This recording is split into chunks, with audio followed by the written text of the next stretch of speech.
Bless all of you. Welcome to Sunset.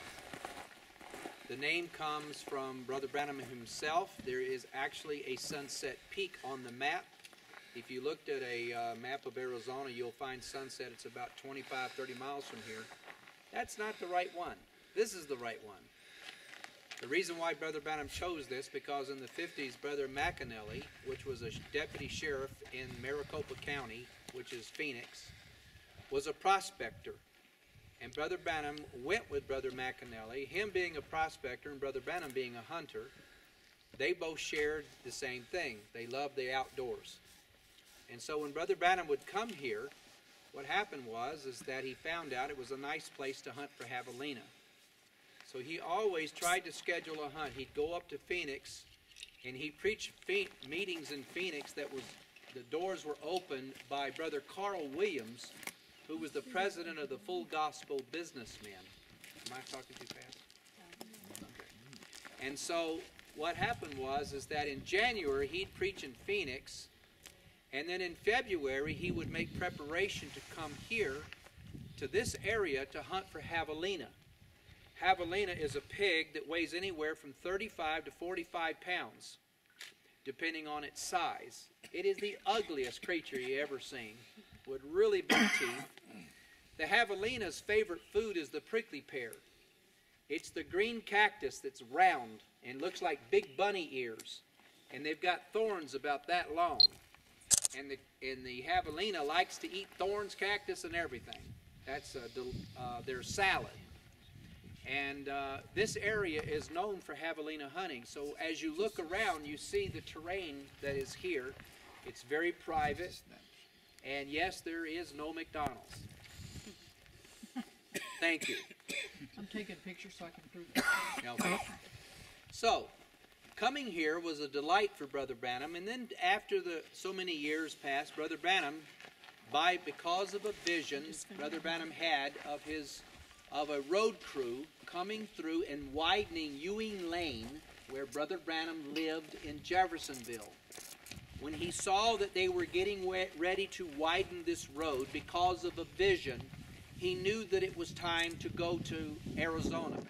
The Lord had instructed him to move west, which he did not understand why, but he came here because the Lord told him to. He said, I have a church. I have a home that's paid for. He said, but why would the Lord want me to go to Arizona? In December of 1962, Brother Branham preaches a message, Sirs, what is the time? Or Sirs, is this the time? He has several different names. And in there he talks about the mysteries of God being made known. He shared several visions of what different ones had. He even shared about the time where he saw he was out hunting. And while he's out hunting, he was wearing a pair of blue jeans. And I have a pair of blue jeans on today. So now I'm in the message. So are you. And so are you. Sister, you're okay. No, but anyway. They say if you don't have an eagle belt buckle, you're not in the message. That was when I first came in. But anyway, that's kind of changed. I think, what is it now? I forgot what it is. But anyway. So Brother Branham says, in this vision, he stoops down to take a cockleburr. It's like a big sticker. And he took this, he reached down to take it out of his trouser legs. And when he did, there was a great explosion that took place. Many things happened during this time, and he said nobody could withstand this explosion. Big bang, right? And he said he didn't know whether it meant the end of his life. He had no idea what it meant. He said just nobody could have survived that. And so when he was praying about it, he told the congregation that when he asked the Lord, does this mean the end of my life, nothing happened. Then after several hours, he said, Lord, does this have anything to do with the furtherment of my ministry? And the power of God almost packed him out of the room, he said. So he knew that for some reason God was going to do something with the ministry that God had given him. In January of 1963, Brother Branham and Sister Mita came to Tucson, Arizona with their family and moved here and rented a small home. During this time, Brother Branham took Sister Mita to Sabino Canyon. This is the time that Brother Branham goes up to pray. And while he's praying, asking the Lord, what is it that the Lord is getting ready to do for him? And when he raises his hands, he said, whether I was in a trance, whether I was in a vision, he said, as I was praising the Lord, a sword struck my hand. And he looked at it, and we know the story about it as he told us in God in Simplicity and in the Breach message. And during this time, after this happens, he runs back down the trail, and he's yelling. And Sister Branham gets out of her car and says, Bill, what's the matter? And Brother Branham tells Sister Meady, which Sister Meady told us this, that he said, I'm not going to die. I'm not going to die. God is fixing to do something. Well, Sister Branham didn't really understand what all that meant until Brother Branham, later on, March 17th, started preaching the 7 seals. In February the 28th, 1963, Life magazine packed an article. Mysterious cloud appears over Arizona, which Gerald and Alberta saw that cloud when they were in near Prescott, Arizona, right? Yeah, and Sedona. And Sedona. They actually saw that cloud and didn't know what it meant till later. This cloud, 28 miles wide, was so 30 miles high, too far up to have any vapor at all, but a cloud appeared. And then on March the 2nd, Brother Branham was getting ready to come to go javelina hunting here. At that time, he got a call from a Mr. Iris. Mr. Iris was the man that took the photo of the halo picture, which is we call the halo picture. It's the pillar of fire over Brother Branham's head, January of 1950, okay, in Houston, Texas. Mr. Iris's children, his stepchildren, had committed a crime. They committed this crime. The state of Texas was going to execute them.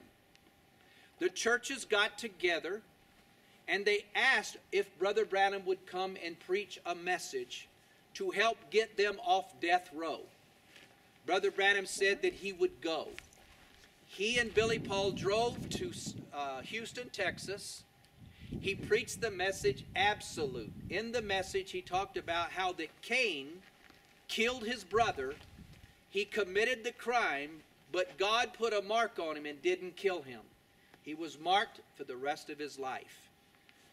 Brother Branham, and I thought this was so neat, Brother Branham makes this statement. He said, after I was finished, they gave me some kind of an Oscar or something, which is a reward because he was instrumental in convincing the courts of the state of Texas to give them life in prison instead of being executed or killed.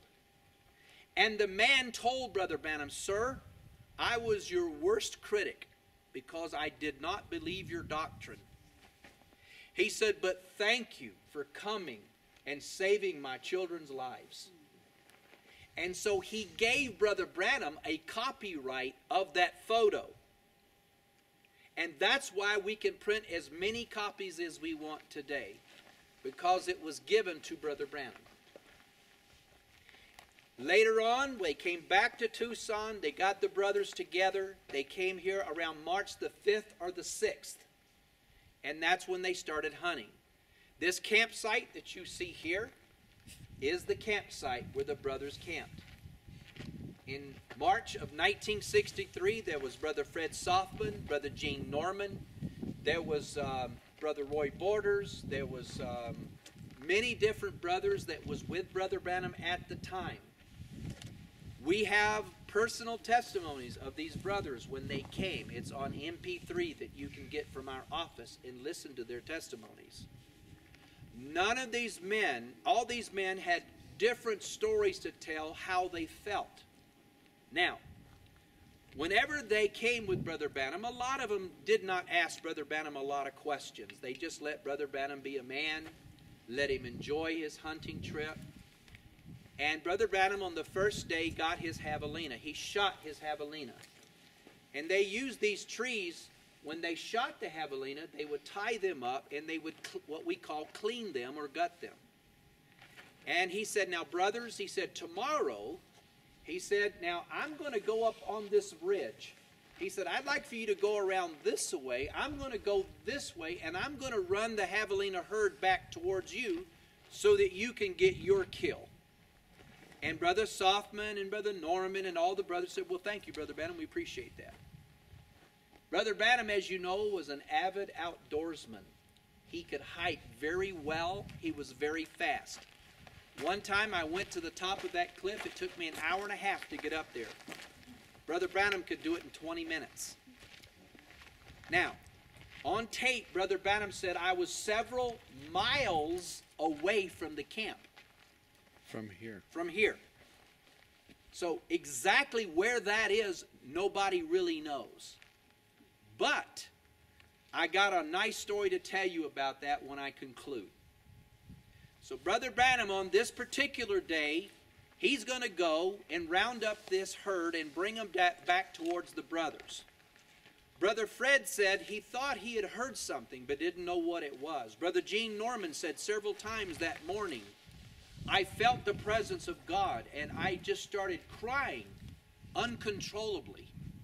And he said, I don't know what happened. And all the brothers had different stories relating because they didn't know what Brother Branham was doing. They didn't know where Brother Branham was. But yet on tape we find Brother Branham says, so here I am looking for these javelina, and he says, I noticed this herd, and I was going to leave some pieces of paper for markings so that I could find my way back. And he said, there I was, and I looked down, and I saw the cockle burr in my trouser legs. And so he reaches down, according to the vision, and he takes it out. And an explosion takes place. He said 7 angels came out of eternity. Hallelujah. I believe it. Amen. Said he picked me up in their midst and turned me towards Jeffersonville. And I was given the commission to preach the 7 seals. When Brother Branham came back to camp that afternoon, he was very solemn. He was very quiet. And the brothers already knew something was going on. But Brother Branham didn't say anything. Brother Gene Norman told us that Brother Branham, after this was over and the hunting trip was finished, they got back around the 10th or the 11th. And Brother Branham said, Brother Gene, we need to go to Jeffersonville. God has given me some sermons to preach. I don't know what the Lord is going to show us, but we have to go. So they got together and they got in Brother Branham's station wagon. Brother Branham drove, and then Brother Gene drove sometimes, and Brother Branham was very quiet. And Brother Gene would just sit there, never ask Brother Branham anything. And Brother Branham, the whole trip, Brother Branham was quiet and didn't say anything. And of course, Brother Gene respected Brother Branham. Sister Branham and the family did not go with Brother Branham to go back to Jeffersonville at that time. So when Brother Branham preached the seals, his wife and family were here in Tucson. And of course, you and I have heard what happened. The next year is 1964. In 1st of March, when javelina hunting season opens up, they come back again. And this time, there's twice as many brothers. Now we have Brother Douglas McHughes, we have Brother Donnie Wirtz, we have many brothers, and you've all heard their testimonies on tape. You've heard Brother Branham talk. I say the word tape. They don't have tape no more, do they? You know, it went from MP3s, but anyway. So, Brother Branham talks about the different things that happened at that time. And so one day, Brother Branham stops, and all the brothers are looking at him. He walks over, he takes a rock, looks at it, and then tosses it in the air. And when it hits the ground, a whirlwind came up out from where that rock landed. A whirlwind is like a little tornado. And it came up and it stirred the ground just like this. And then it went straight up in the air. And Brother Branham said, "Thus saith the Lord." God is fixing to do something. He didn't know what was going to happen. He had no idea. And so the next day, they were all standing in the camp. Brother Branham was going over, and, he was picking up the trash. And, any pieces of paper, he'd reach down and pick it up. He'd throw it into the fire and kind of, clean up around a little bit. Then all of a sudden, he says, "Brother Roberson," he said, "get under something." He said, "Brother, get under." He said, "Something is fixing to happen." Brother Branham came over here like this. He walked up to this rock, and he stood here like this, and you've got trucks and tent sites and everything out here in the camp area. And brothers, he said, "Brothers, get under your trucks." Just like that. And about that time, a whirlwind came over this bluff right here. And as it came over the bluff, and as it started coming down, one brother said it sounded like an airplane. Another brother said it sounded like a freight train, like a roaring train coming down a railroad track. And everybody had a different, the way it sounded. But it was very, very loud. And when it came over that bluff right there, it started blasting rock out of the side of that bluff. And when it did, it knocked the tops of the trees. And these trees that you see all around the campsite here, they're called mesquite trees. And these mesquite trees, after that took place, it was as flat as a pancake. And Brother Branham said, for hundreds of feet, he said these rocks that blasted out of here knocked the tops of trees out. And to this day, you can still see that every tree out there is almost the same height. And that's been 50 years ago. Now, everybody's pretty scared. They all come up out of their trucks. They all look up at Brother Branham. Brother Branham's got his hat over his heart. He says, "Thus saith the Lord," and he holds his hand up like this. He says, "Thus saith the Lord." He said, "Judgment's fixing to strike the west coast." That's all he said. He never explained it. He never said anything else that we know of, what the brothers could remember. And the brothers were all wondering, and they were curious, First of all, they were frightened, but they knew Brother Branham standing here that God was speaking through his prophet. Then we know, not too long after that, Good Friday was just before Easter of 1964. Alaska almost sunk, Brother Branham said. There was an earthquake. How many has ever seen the film Earthquake Judgment about Alaska? Have you ever seen that film before? You can see it on YouTube. And that happened not long after what Brother Branham happened here. Then later on he talked about California sinking. He talked about the earthquake. He talked about the great dragon and how that it just lifted up its head a little bit. He said one day, he said, California will sink beneath the ocean. Now, could you imagine being there? Could you imagine, after this, Brother Donnie Wirtz, Brother Branham talks about he had a cancer on his ear. Brother Branham walked up there, just put his hand on his ear like that. When he took his hand away, it was gone. Brother Branham said Donnie was full of the quickening power. And he talked about that in many different messages. It is the rising of the sun and different ones. I think he said it 5 times. He talked about Brother Donnie. He talked to Brother Douglas McHughes about his mother had tumors on her feet. He talked about how his eyes were really bad and that the doctor said there was no hope for him. There's nothing that they could do. And Brother Doug McHughes, even though he's frail today, he can still see. Many things happened at the camp at that time. That rock that Sister Berta is sitting on right now is the only rock that we know of where Brother Branham laid on the ground and he leaned his head against that rock. And we have pictures of it. We have pictures of Brother Joseph, his son, and him standing on this rock right here. And you can get the 8x10s and photos from Jeffersonville and from our church. Many different places. You can see these on the internet. There's so many different stories. A lot of people have asked us as many times as we have been here. Well, where are these rocks? And what shape are these rocks? Brother Branham, on a film, he picks up a rock that was laying on the ground, and it was a pyramid-shaped rock. And he holds it up, and he does like this. Now, I would probably go like that, but he goes like this. And it was a three-pointed rock. He said to show that the three are one. And every rock that was blasted out of that mountain was in a pyramid shape, a three-cornered rock. Literally, tons now, thousands and thousands of pounds of rocks have been taken out of this place. So, remember, Brother Branham said, hunt for hundreds of feet. So if you walk out there, you may find a three-cornered rock that's out of that bluff. I had so many, I've already given them all away. I think I've got maybe one left from many, many years ago.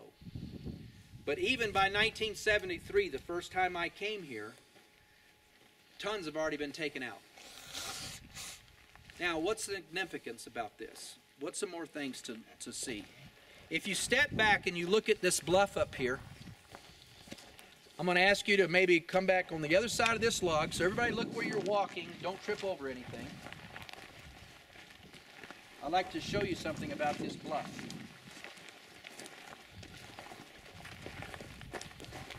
If you look in the middle here, you'll see like some two brown streaks. And over to the left of those two brown streaks, you'll see that it looks like a white cross. That white cross has been there ever since that rock was torn apart by that whirlwind. And sometimes, depending on the light, you can really see that white cross stand out, and sometimes it's very difficult depending on the shadows of it. But there is a white cross up there. A lot of people ask, well, where do the seven angels come down at? Well, that's a good question. 4 years ago, my wife and I were in Idaho, and we were talking to Brother John Martin.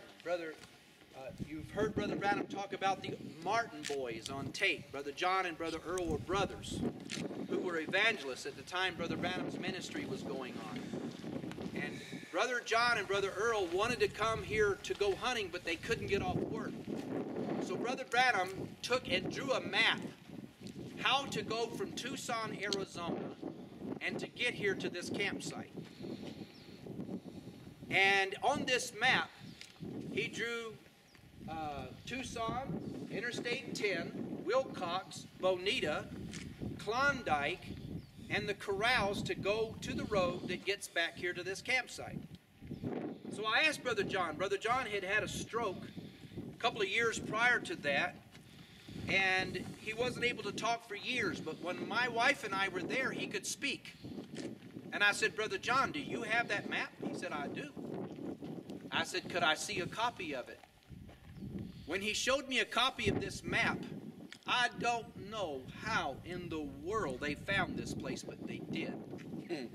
They took that map of Brother Branham's and drove straight to this campsite.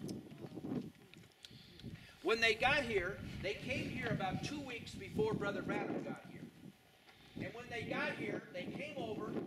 Brother John took a business card out of his back pocket, took this card and rolled it up, folded it, and put it over here in a rock, and put a rock on top of it. In 1964, 2 weeks later, Brother Branham shows up with all the brothers to go hunting. I think about the second day, Brother Branham asked Brother Borders, wasn't Brother John and Brother Earl and Brother Blair supposed to come here? He said, yes, Brother Branham. He said, I think they were here a couple of weeks ago. Well, while they were talking, Brother Branham walks over to the rock like this. He said, yeah, I kind of wonder if they were here too. And he reaches over. He reaches over like this. He takes a rock out of the way, takes his pocket knife, reaches into the rock, pulls it out, and it's Brother John Martin's business card. He said, I guess they were here after all. And we've still got that card today. So I suppose the same God that told Brother Branham about the Trinity and all these other things is the same one that told him about that card being in that rock and all the other things that God revealed. It's nice to hear all these stories, but we didn't come here to make us believers. We're already believers. Are we believers? Amen.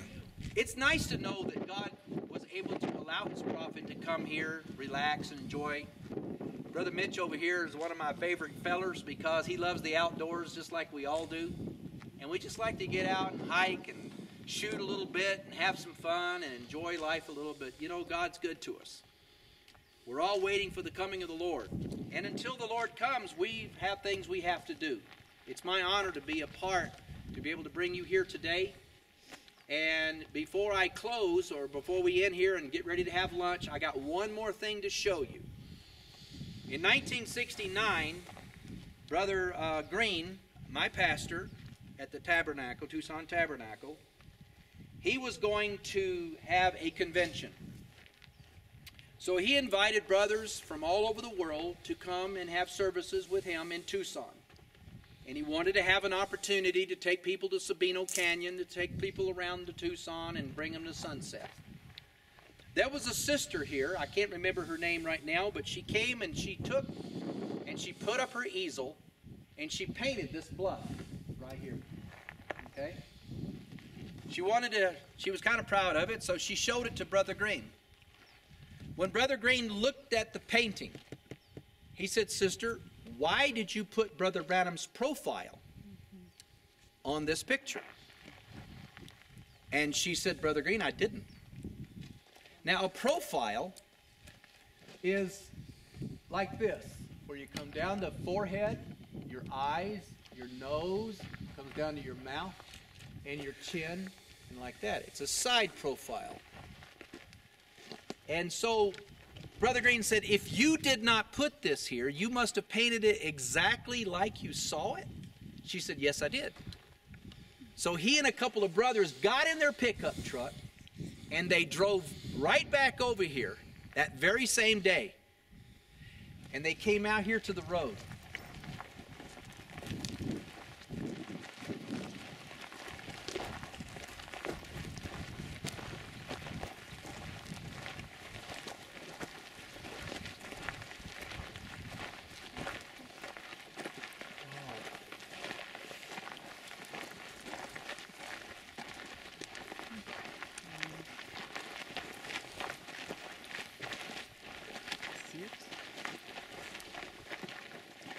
And when they looked up on the edge of this bluff, they saw the profile of Brother Branham's face.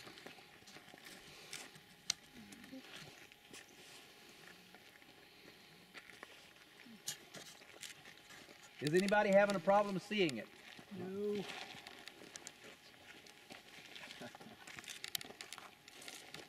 You notice there's a lot of triangular rocks still here? Yeah. Yeah. We have a 500-pound weight limit, so We got a bigger truck. yeah. My. Is there any questions?